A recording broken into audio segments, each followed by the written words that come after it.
to the Neptune, the Chameleon interior cage build guide. That's a good way to put this. Okay, so the hardest part of keeping a chameleon is building out the inside of the cage. Yay! So I'm going to be walking you guys through a little tutorial on how to build out the inside. So without further ado, we know that chameleons need vertical space.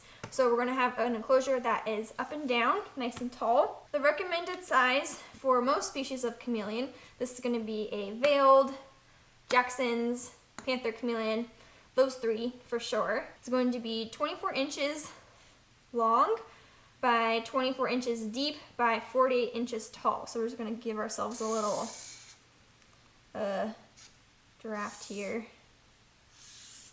Don't judge my drawing skills too badly, but something like that. And so it'll be 24 inches long and then 48 inches tall, or whatever that is in centimeters. And then remember, going deep needs to be like same 24 inches. This will be for male or female. This is a great size to start out with. Something to keep in mind with chameleons is that they feel safer when they're up high. So what we want to do is actually raise our chameleon up off the ground. You would never want to put a cage on the floor. So what I'm going to draw in here is just a little table for our chameleon to sit on here, so then it's lifted up off the ground. This is important. And then what is super important is the lighting. What we're going to draw in here is the UVB light, which you want to go across the entire length of the cage. So if you have a 24-inch wide enclosure, then you're going to want a 24-inch wide fixture, which would hold a 22-inch bulb. So this would also be 24 inches with 22-inch bulb. Okay, so the kind of bulb that you need is also important. What we want is a T5 high output UVB. Okay, and there's a few different kinds and there's a few different brands, but what I'm going to recommend for the kind of interior that we are building out right now is either the ReptiSun 5.0 or the Arcadia 6%. Now this is the strength of UVB, how much UVB is put off by the bulb. There are different options, but this is what I'm going to recommend for this particular structure that we're building out right here. Once we have our UVB, then we're going to need our heat lamp, which I just use a single dome fixture.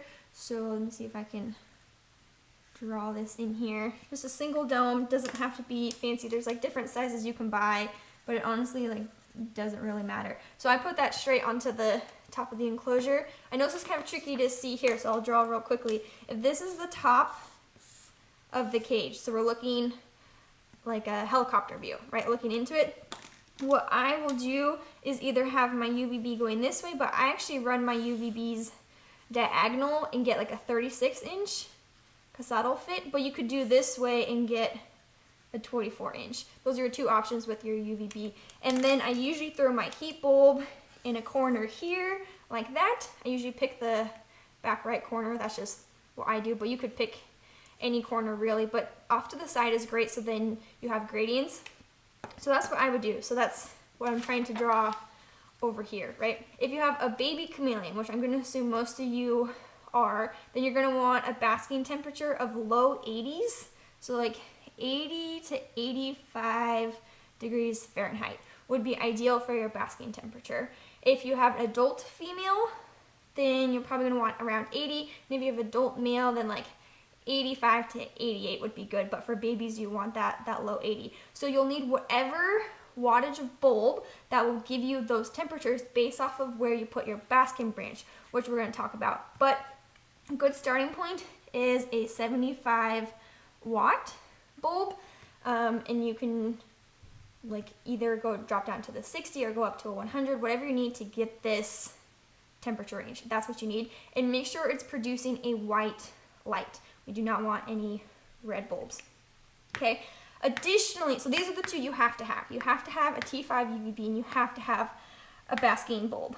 But we could also throw in here, going back to this one over here, is, what color should we use? Let's go with pink, is a LED bar. Something to help the plants grow. So you could put something here, or you could put something going across, you know, here, or wherever you want. And to be fair, like, you could put this UVB like in the middle. I'm not saying put it on the end, but just like giving you directions. So put this should go in the middle there, right? Okay. Point being is you can get an LED. So what I use is the Jungle Dawn by Arcadia. And I've had great success with this. This is the only LED plant light that I've used. So this is the only one I'm gonna feel comfortable recommending. There's a few different options, and I should say there are multiple ways to build out a chameleon cage, but this is how I do it, and giving you guys guidance on how to do it, but there's tons of ways. That's my point. Okay, so at this point we have our UVB, we have our heat, we have optional a plant light for our plants to help them grow. So now that this outside's done, next we need to install our misting system. So maybe we should use purple for this one. What I'm gonna recommend is a Mist King misting system, and the Mist King starter pack or whatever is totally fine for your chameleon. You don't need the ultimate one. What comes with that is a single head nozzle, just one that goes like this and just sprays out. So what I do for my cages is I have that one that comes with it, and I buy separately a dual nozzle that puts out two. This way I can have them coming from both sides. So what I do, back to our overhead view, is I put my dual nozzle on one side and my single nozzle on the other side. So then they're spraying in this way, and then they're not as likely to hit the sides and go up, spray out. So what I'm gonna do here is put in my like dual nozzle here. Don't judge too harshly, okay? You get the idea, right? And then those will spray out. So that's what I do, is I put them on those sides, and then I would have like the tubing come out the back, and then I run it behind the enclosure, and then that would go to like my water reserve that I have here. That'll like hold all of my water. And then next I will throw in some sort of dripper. I have a homemade dripper that I make. I have a video on how to do that. So then I would throw that on top of the enclosure like so. We're gonna squeak that in here, and then that would have like a little hole in the bottom, and then that would drip into the enclosure and go on all the leaves and stuff. And then additionally, this is all like hydration methods. You could have a fogger. I personally don't use a fogger, at least not now. That may change in the future. But that's because my nighttime humidity levels are already pretty high, so I don't need to. But a fogger is a great option to get those spikes in humidity, so then you could add that to your enclosure as well. I just want to make note of that, but I don't actually use one. Okay, so now the outside is done. What you want to do on the inside first is start with your branches. So you're probably going to ask yourself, how do you attach your branches? And I should note that this is a screen enclosure. I forgot to say that. Screen enclosure. So it can be tricky to try and add branches to a screen enclosure. I have a whole video on how to do that, so I'll link that up above and in the description box below. My enclosures are drag and strand enclosures, which means they have these little ledges built in on the sides and then on the back of the enclosure. These are super great because then you can just zip tie the branches and plants to those. If you don't have drag and strand ledges, which you can buy separate, you don't have to get a drag and strand enclosure. You could just use a Rip Debris enclosure with drag and strand ledges. But you could use push pins on the side and attach your branches that way. You could use zip ties, you could use bread ties. Like, you can get very creative on attaching your branches. The branch you want to start out with first is your basking branch. We've already decided we're going to put our basking branch on the right side in that corner there, right? So what I'm going to do is put a basking branch at an angle like this. So then it's going to be hotter up here and cooler down here. We need to position our branch so that at the branch point, it gives us the temperature of 80 to 85 Fahrenheit, give or take, depending on your age and species. But you can't just measure at the branch level. You need to measure 2-3 inches above that, because you have to factor like a body, right? A little chameleon body in here for the temperature. And you don't want it so close that your chameleon can burn themselves, because a chameleon will do that, especially a veiled chameleon. They'll sit under there, it'll be like 95 degrees Fahrenheit, and then they'll just burn their heads and not even realize it. So this is super, super, super, super important that we make sure this is in the correct position. And that you're measuring it correctly, that is measuring up above. So I use a thermometer gun to measure my temperatures. I find that's more accurate than the temperature probe that you can get, but you know, that's personal preference. So what we're aiming for is about 4 to 6 inches is usually a good starting point. And keep in mind, you may need to move this to get into that range. So I'm just going to draw a basking branch here, and we're going to pretend that this is 4 to 6 inches from here to here. And if that means I need 4 inches to get this temperature, or 6 inches, or my chameleon is really big for whatever reason, so I need to give it more space, then I drop it down so it's not too close to be burning itself. If you can't put your hand underneath your basking branch and leave it there for a bit, then it's probably too hot for your chameleon. They're not going to know to get out of that space. So this is super important. Probably your most important branch in your whole enclosure is your basking branch. Okay, so once we have our basking branch, then we need to build out the main structural branches. So keep in mind, chameleons move mostly side to side. So we want predominantly horizontal branches. If I put a branch like this, yes, my chameleon will climb it, but not as often as a branch that is like this, or angled, or slightly like this. So we want to give nice, thick branches. Ooh, I should make this thick, so you know. Thick branch, okay?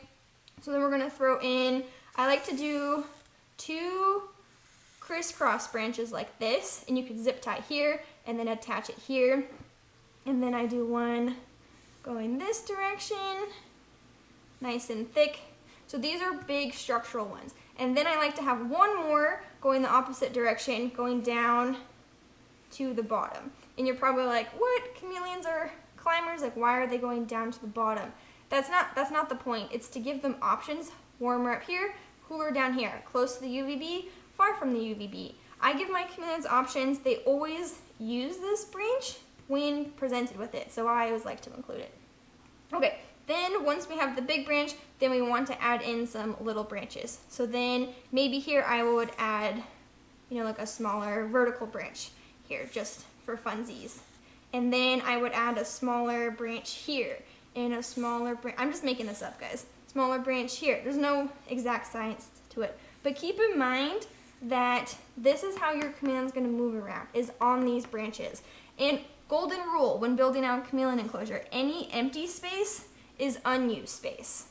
So if you can see gaps, then your chameleon can't use that. So I'm just going to use smaller branches, and then I would zip tie them, and then cut off the extra there. And if you're wondering where you can get branches, I have a video about that too, on how to sanitize outdoor branches. That's where I get mine. I don't buy them. But you can see how this is filling in very nicely. But you guys get the idea, right? This is filling in quite nicely. We've got horizontal, we can go left, right, wherever. Okay, so once we have our branches, then we need to add in, usually at this point I would add in a food cup. I have a bird feeder from PetSmart. I tend to put mine on the right side of the cages for whatever reason, so I'm just going to put that here, closer to the top, so then your chameleon can find it. So that's a little food cup for them. And, oh, one thing to note is your UVB distance. So we're using a 5.0 or 6%. I have found when I put my bulb directly on top of the enclosure, usually 10 to 15 inches, which is usually where these two intersect, is a good spot and where my chameleon can get the correct UV eye levels. So if you can aim for this, I'm gonna make note of this, 10 to 15 inches, like right in this range where it intersects, that would be ideal for UVB purposes. Okay, so next up we're moving on to plants. The way that I attach my plants is the way that Bill Strain recommends, which is the double plant cup method. So just quick drawing here.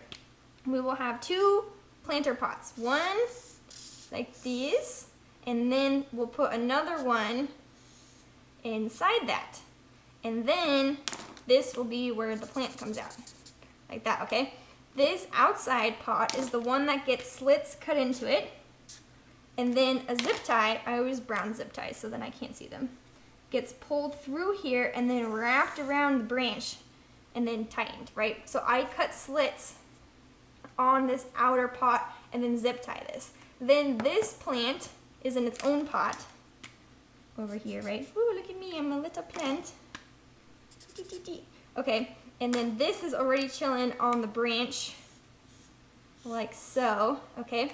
So then I can just take this pot and just plop it in here when I want, and then maybe this plant isn't doing so hot, so I can take it out and then put a new one in, and then take it out, put a new one in, whatever the case may be. But then this pot is always attached to the branches. I'm not having to like disassemble my whole enclosure, so it's super easy to swap plants in and out, and this is something that Bill Strand does that I take advantage of because it works out really well.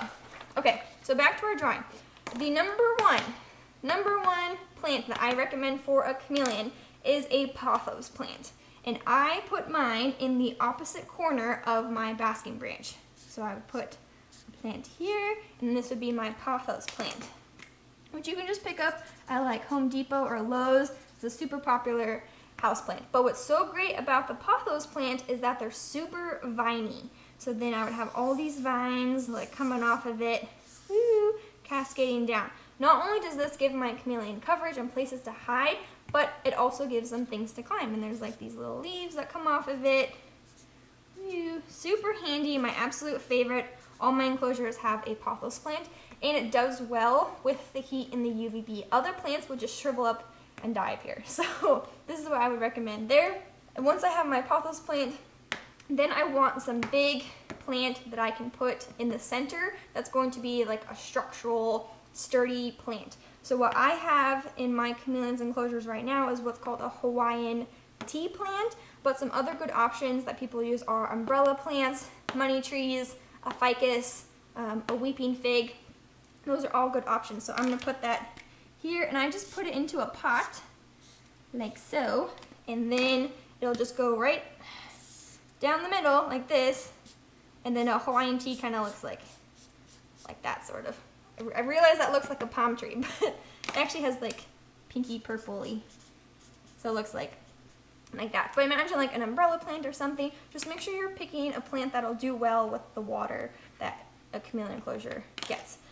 Okay, so then, so I use a pothos, but other viney plants that I like to use are climbing fig. You could also use a spider plant, wax plant, prayer plant. Those are all good viney that'll like grow into the enclosure. So then once you have a really big viney one and your like structural main plant here, then you're gonna want filler and accent plants. And this is when you can have some fun with some pops of color. I did Luna's enclosure greens and reds for hers. What I would do is probably put one off to the side here. Yeah, maybe like here-ish, maybe on like this branch or something, right? Filler plant there. And then maybe like one up here. Pick one that does well with like the heat. And then let's finish this. So let's see. We have like, woo, how cute. Maybe this one's like fluffy one. Okay, so those are filler plants. So some good options for these would be ferns. Those do well here. Wandering Jews. My begonias are doing really well. Calathea plants are great for some pops of color. So those are some good options. So now we've got all this plant coverage, and we really want, you know, maybe some like viney stuff coming down here, right? We want to fill it in. Then at the bottom, you have two options. You can either go fully bioactive, which I will link a resource in the description box for you guys to check out. None of my enclosures are bioactive, so that's not what I'm going to try and teach you guys. What I do is I keep a bare bottom and use potted plants. I put a bunch, like 3 or 4 at least, down at the bottom. Okay, put my potted plants here, like that. And then what's great about this is not only does it help your humidity levels, it's safer than having like some substrate that your chameleon could potentially eat on accident. Oh, so pretty. But this also helps catch the water. It helps with the humidity levels. Your chameleon can like come down here and climb on all this. This is a great option, something that I really enjoy doing. Okay, so once we have that, then we're pretty much set. At this point, it should be difficult to find your chameleon. You should have enough coverage in here, enough branches that they feel safe and are able to hide from you.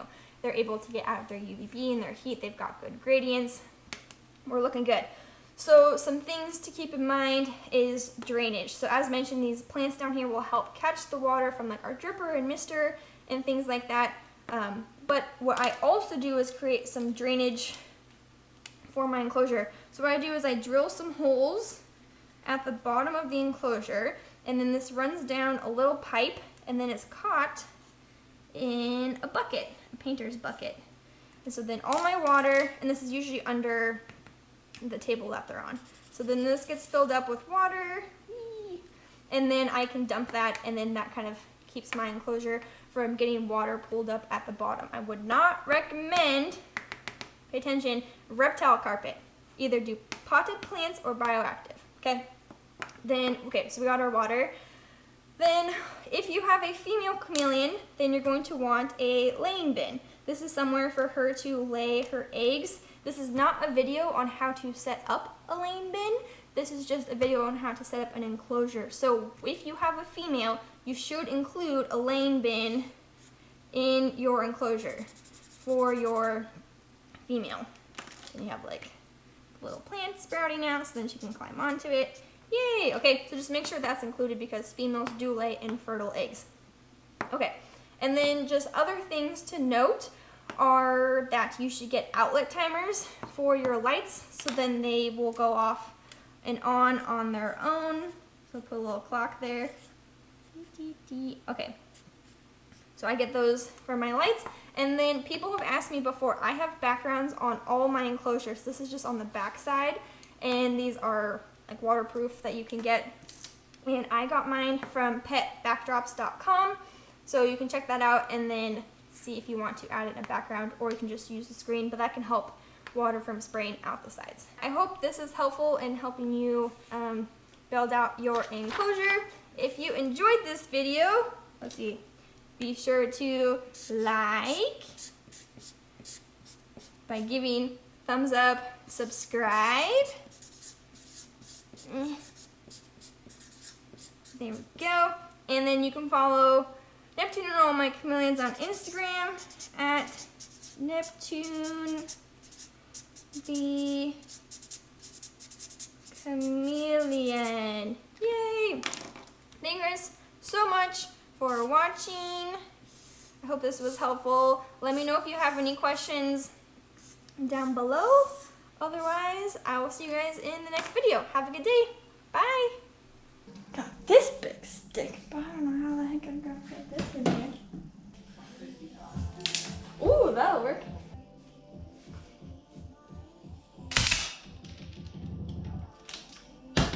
Haha.